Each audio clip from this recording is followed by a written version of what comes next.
Di Nusantara, khususnya di Pulau Jawa, banyak sekali waliullah yang tersebar di seluruh daerah. Salah satunya adalah waliullah yang berada di Kabupaten Demak, tepatnya di Tambak Sari Sayung, yaitu Mbah Mudzakir. Beliau mempunyai karomah yang sangat banyak, tetapi yang paling terkenal yang bisa disaksikan sampai dengan saat sekarang ini adalah makam beliau yang mengapung dan tidak tenggelam ditelan oleh air rob. Padahal pemukiman di sekitarnya yang lain sudah tenggelam ditelan oleh air rob. Makam Mbah Mudzakir ini diyakini memiliki banyak sekali keberkahan sehingga banyak dikunjungi oleh para peziarah. Dan untuk memasuki areal makam tersebut tidak diizinkan untuk melakukan pemotretan atau dokumentasi apapun. Hal ini masih menjadi kepercayaan masyarakat akan adanya hal mistis atau karomah dari Mbah Mudzakir. Nama lengkap dari Mbah Mudzakir ini adalah Syekh Abdullah Mudzakir. Sejarah awal Mbah Mudzakir, beliau dulu belajar agama Islam pada banyak guru dari berbagai daerah. Setelah merasa cukup, kemudian beliau memutuskan untuk menetap di desa Tambak Sari, Bedono Sayung, Demak. Di tempat itulah beliau mulai mengajarkan ilmu-ilmu agama Islam kepada murid-muridnya yang berasal dari daerah sekitarnya. Mbah Mudzakir diperkirakan lahir sekitar tahun 1878 Masehi atau tahun 1297 Hijriah, tepatnya di Dusun Jago, Desa Wringin Jajar, Kecamatan Meranggen. Beliau merupakan anak dari pasangan Bapak Ibrahim Suro yang merupakan masih keturunan dari Pangeran Diponegoro dan ibunya yang masih keturunan dari Mbah Sodik Wringin Jajar dan masih keturunan Sunan Bayat. Beliau mempunyai nama asli Abdullah Mudzakir dan biasa disebut Mbah Mudzakir. Semasa remaja, beliau menuntut ilmu kepada banyak guru dan kiai dari berbagai daerah. Beliau memperdalam ilmu agama Islam pertama kali yaitu di daerah Nganjuk, Jawa Timur. Setelah itu, beliau melanjutkan kembali memperdalam ilmu agama Islam ke kota Semarang dan berguru kepada Mbah Soleh Darat. Banyak sekali ilmu yang sudah beliau pelajari, di antaranya adalah memperdalam ilmu tasawuf dan ilmu-ilmu tentang agama Islam yang lain. Selain itu, beliau juga belajar ilmu agama Islam dari Mbah As'ad Dukuan. Setelah dirasa cukup, kemudian Mbah Soleh Darat memerintahkan Mbah Mudzakir untuk kembali pulang ke desanya dan menyebarluaskan atau mensyiarkan agama Islam kepada masyarakat sekitar tempat tinggalnya. Pada tahun 1900 Masehi, beliau kemudian menetap di Tambak Sari. Ketika menetap di Tambak Sari, beliau sudah menikah dengan Mbah Murni, yaitu istrinya yang pertama, dan Latifah, istrinya yang kedua. Beberapa waktu setelah itu, beliau menikah lagi dengan Mbah Nikmah dan Asmanah, dan dikaruniai 25 orang anak. Mbah Mudzakir membangun masjid pertama kali di Dusun Kaligawe, yang pada saat itu dihadiri langsung oleh Mbah Soleh Darat Semarang. Kemudian membangun masjid kedua di Dusun Dukuan,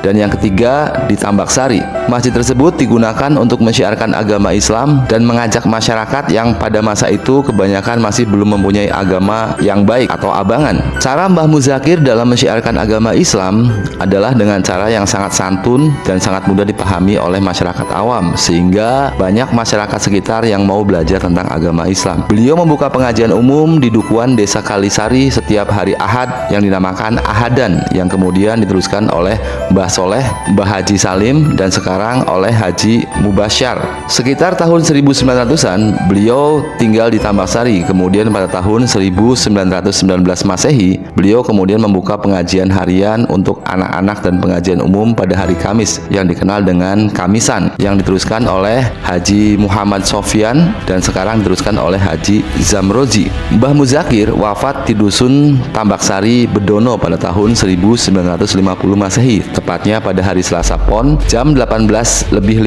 waktu Indonesia Barat ba'da maghrib pada tanggal 13 September atau tanggal 30 Zulqa'dah tahun 1369 Hijriah pada usia sekitar 72 tahun. Kemudian dimakamkan di Tambak Sari yang sekarang. Sekitar makam tersebut sekarang juga digunakan untuk makam keluarga beliau. Selain makam tersebut, ada beberapa makam keluarga lain yang tersebar di berbagai daerah seperti makam Jali, makam Wonosalam, dan lain sebagainya. Sebagai seorang waliullah yang masih keturunan Pangeran Diponegoro, maka Mbah Muzakir memiliki banyak sekali karomah. Berikut saya rangkum beberapa karomah dari Syekh Abdul Muzakir atau Mbah Muzakir. Karomah yang pertama, tetap hidup walau tertimbun tanah. Banyak riwayat yang menceritakan tentang karomah Mbah Muzakir, baik dari keluarga beliau, dari teman seperjuangan beliau, tetangga, dan pemuka agama yang tinggal di sekitar area pemakaman Mbah Muzakir. Dikisahkan dulu Mbah Muzakir bekerja menjadi kuli panggul di sebuah pelabuhan. Beliau adalah seorang pekerja keras yang sangat rajin. Semua pekerjaannya mampu diselesaikan dengan cepat dan dengan baik, sehingga beliau disukai dan dipercaya oleh atasannya. Hal itu membuat beberapa orang yang berprofesi yang sama dengannya, yaitu sebagai kuli panggul, merasa iri kepada Mbah Muzakir. Akhirnya secara diam-diam beberapa orang kuli panggul yang tidak suka tersebut berkumpul dan berencana jahat ingin melakukan sabotase. Mereka kemudian berencana ingin menghabisi Mbah Muzakir. Mereka selalu menunggu waktu yang tepat untuk menjalankan rencananya, sampai akhirnya saat melihat Mbah Muzakir sedang lengah, lalu mereka dengan bekerja sama mendorongnya ke dalam sebuah lubang, lalu menimbun Mbah Muzakir dengan karung-karung yang sangat berat selama berhari-hari. Namun keajaiban pun terjadi. Setelah beberapa hari tertimbun, dengan izin Allah Subhanahu wa Ta'ala, ternyata Mbah Muzakir masih hidup dan dalam kondisi yang segar bugar dan dapat bekerja kembali seperti semula, seperti tidak ada kejadian apapun. Mulai saat itulah teman-teman Mbah Muzakir mulai segan dan menghormati beliau karena dianggap beliau adalah orang yang sakti mandraguna, serta ada sebagian yang menganggap Mbah Muzakir adalah seorang waliullah. Karomah yang kedua, melipat gandakan tenaga dan waktu. Setelah bekerja menjadi kuli panggul, beliau kemudian menikah dengan istrinya yang pertama yang bernama Mbah Murni. Kemudian beliau merubah profesi dari bekerja menjadi seorang kuli panggul menjadi seorang petani yang bercocok tanam. Usaha pertanian yang dilakukan oleh Mbah Muzakir sangatlah subur dan berhasil, maka dengan waktu yang sangat singkat, kehidupan beliau pada saat itu bisa digolongkan dalam kategori yang mampu dan memiliki sawah yang sangat banyak.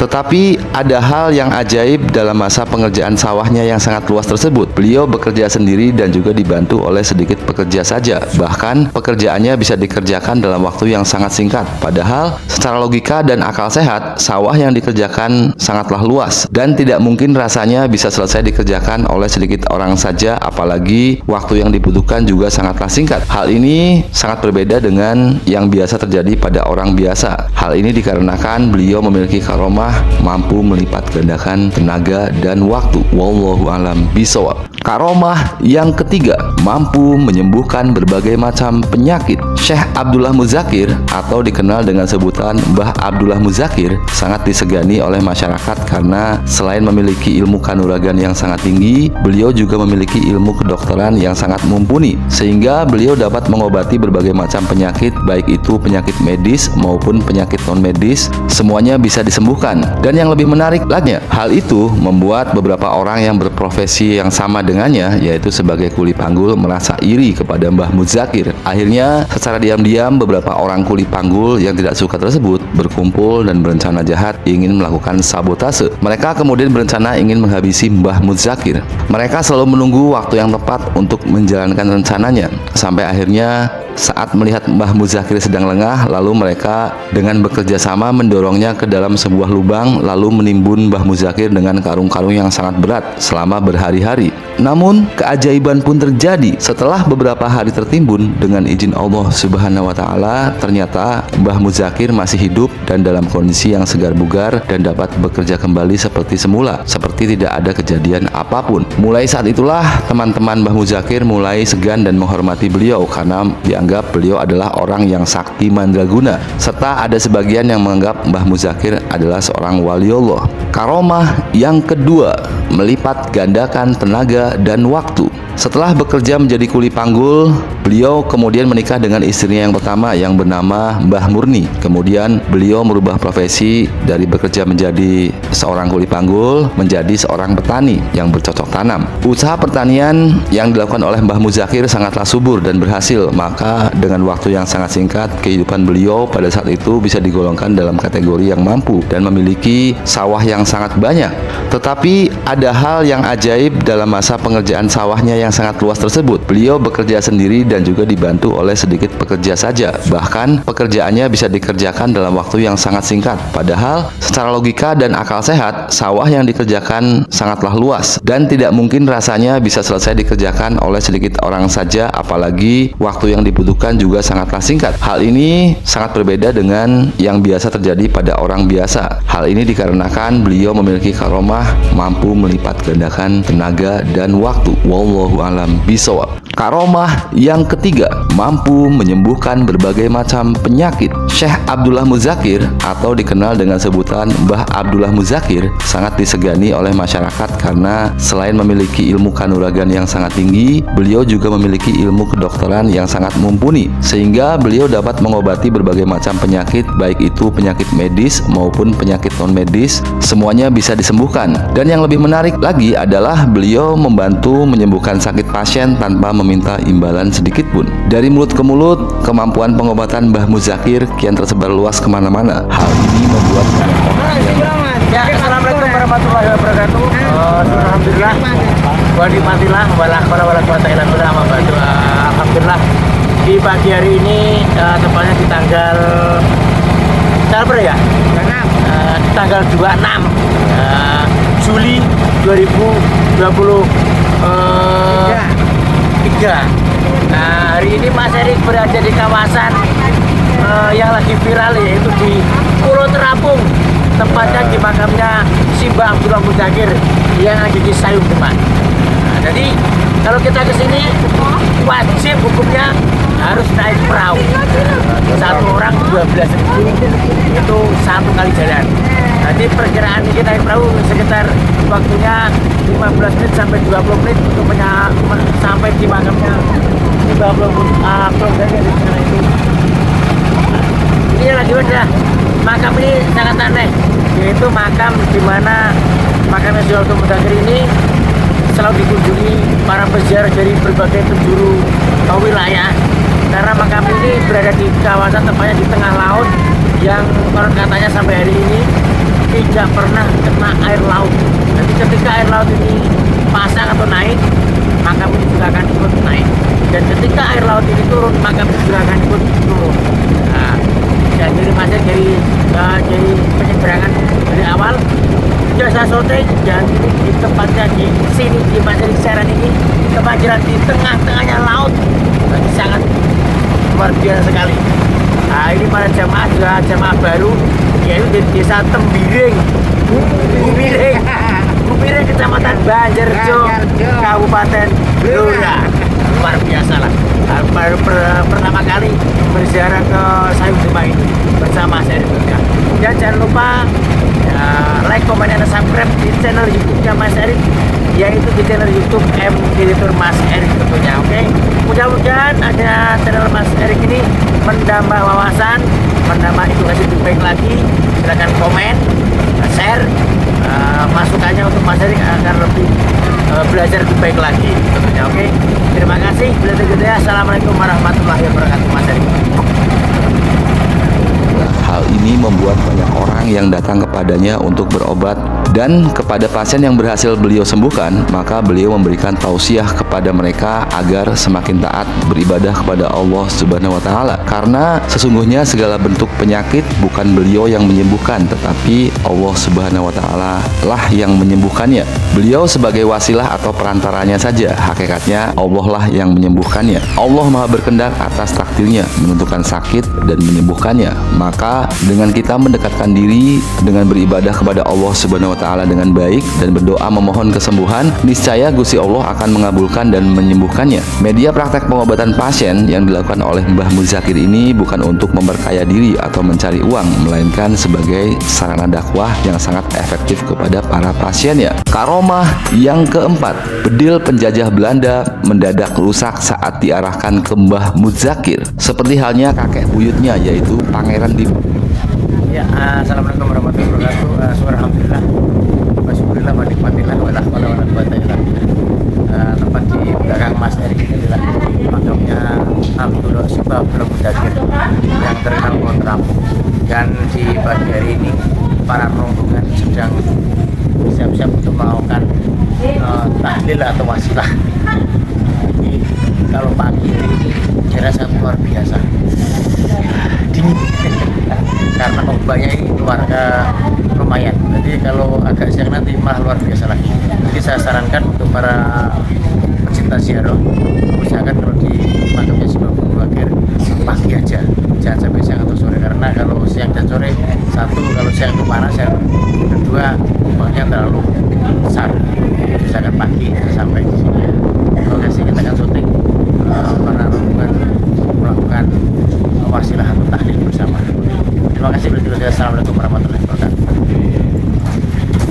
Halnya kakek buyutnya yaitu Pangeran Diponegoro, maka Syekh Abdullah Muzakir juga dikenal sebagai seorang pejuang yang sangat tangguh, yang selalu berani menegakkan amar ma'ruf nahi munkar dan menentang penjajahan Belanda. Dengan ilmu kanuragan dan kesaktian yang beliau miliki, beliau sangatlah licin seperti belut dan selalu lolos dari sergapan para pasukan penjajah Belanda. Beliau juga menjalin hubungan politik dan keilmuan yang baik dengan para pemuka kerajaan Demak dan ulama atau wali pada saat itu. Mbah Muzakir hidup pada masa penjajahan Belanda dan ikut memperjuangkan kemerdekaan Indonesia. Tetapi banyak orang yang tidak tahu bagaimana perjuangan Mbah Muzakir pada masa penjajahan. Bahkan ada sebagian yang menganggap bahwa Mbah Muzakir tidak berani bertempur melawan penjajah Belanda karena setiap ada penjajah Belanda, Mbah Muzakir bersembunyi dan meloloskan diri. Tapi hal ini dibantahkan dengan adanya cerita dari keluarga keturunan Mbah Muzakir yang berkisah bahwa dulu pada saat bertempur melawan kompeni Belanda, Mbah Muzakir dan pengikutnya bergerilya melakukan penyerbuan. Maka para penjajah sangat takut kepada Mbah Muzakir. Hal ini dikarenakan setiap kali ada penjajah Belanda yang menyerbu dan mencoba mengarahkan bedilnya ke arah Mbah Muzakir, tiba-tiba keajaiban pun terjadi. Bedil yang digunakan mendadak rusak dan tidak dapat berfungsi atau tidak bisa diletupkan. Dan akhirnya Mbah Muzakir aman dari serbuan penjajah. Satu hal lagi yang menjadi keistimewaan dan menjadi karomah dari sang waliullah Mbah Muzakir adalah karena beliau orang yang sangat berpengaruh dan mampu menggalang banyak pengikut untuk menentang penjajah Belanda, maka Mbah Muzakir menjadi orang yang paling dicari oleh kompeni Belanda. Hadiah besar telah disiapkan bagi siapa saja yang bisa membawanya dalam keadaan hidup atau wafat. Hal ini membuat sang waliullah Mbah Muzakir kian diburu baik oleh para pendekar bayaran kompeni ataupun para pasukan penjajah Belanda itu sendiri. Namun keanehan pun terjadi. Setiap orang bayaran atau para penjajah Belanda yang mencoba berencana akan melenyapkan Mbah Muzakir, selang selisih beberapa hari atau selang selisih beberapa jam menjelang misinya akan dijalankan, tetapi mereka mendadak akan wafat duluan secara aneh dan tiba-tiba. Ada yang mendadak wafat dengan cara kejebur ke sungai, ada yang wafat karena sakit, ada yang wafat secara tiba-tiba, dan masih banyak alasan lainnya yang sulit dijelaskan korelasinya dengan nalar logika. Hal ini yang mengakibatkan para pengkhianat bangsa dan para penjajah Belanda sangat takut dan tidak mau berurusan dengan Mbah Muzakir karena takut tertimpa bala atau kesialan. Sesungguhnya Allah Subhanahu wa taala Maha berkehendak atas segala sesuatu dan Allah Maha menentukan cara untuk menjaga dan melindungi hamba yang dikehendakinya. Karomah yang kelima, makam yang terapung di atas samudra. Makam Kiai karismatik Mbah Muzakir sampai saat ini tidak pernah tergenang oleh pasangnya air laut. Saat rob atau air pasang datang, makam beliau tetap mengapung ke permukaan, tidak tergenang oleh air sedikit pun. Padahal banyak makam yang berada di sekitarnya tergenang oleh air. Itulah keunikan dan karomah yang sangat terkenal dari Mbah Muzakir.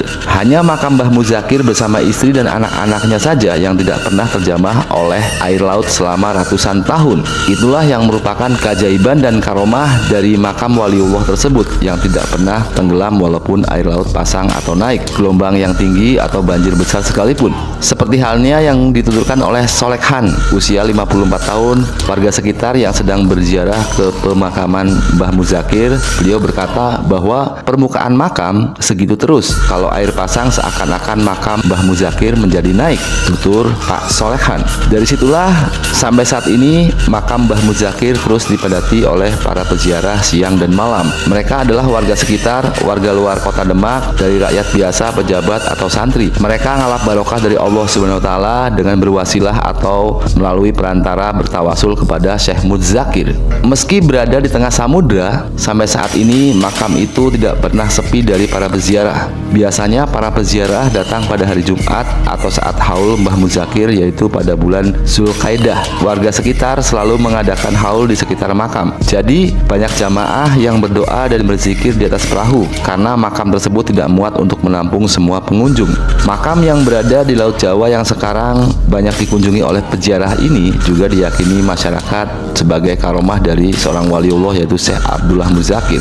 Makam Syekh Abdullah Muzakir itu berada di sebuah pekarangan kira-kira seluas 30 meter persegi yang dikelilingi oleh air laut. Makam tersebut dianggap keramat karena tidak terendam, tidak terkikis atau tidak tenggelam oleh pasang surutnya air laut. Hal keramat tersebut tidak lain adalah karomah yang diberikan oleh Allah Subhanahu wa taala kepada beliau, yaitu Syekh Abdullah Muzakir. Menurut keterangan Mbah Fauzan, usia 61 tahun selaku juru kunci makam sekaligus keturunan buyut dari Syekh Abdullah Muzakir, dahulunya pernah terjadi rob besar di Dukuh Pandansari yang letaknya kira-kira 1,5 km menjauh dari laut ke arah daratan. Rob besar tersebut menerpa dan merendam makam-makam masyarakat penduduk di sekitar daerah itu, bahkan juga termasuk pemukiman penduduk pada saat itu. Akan tetapi anehnya makam Mbah Syekh Abdullah Muzakir tidak ikut tergenang oleh air. Hal tersebut diyakini oleh masyarakat karena keluhuran budi dari Syekh Abdullah Muzakir semasa hidupnya. Beliau merupakan ulama setempat yang masih kerabat dari Wali Songo yang melakukan syiar dakwah di wilayah itu.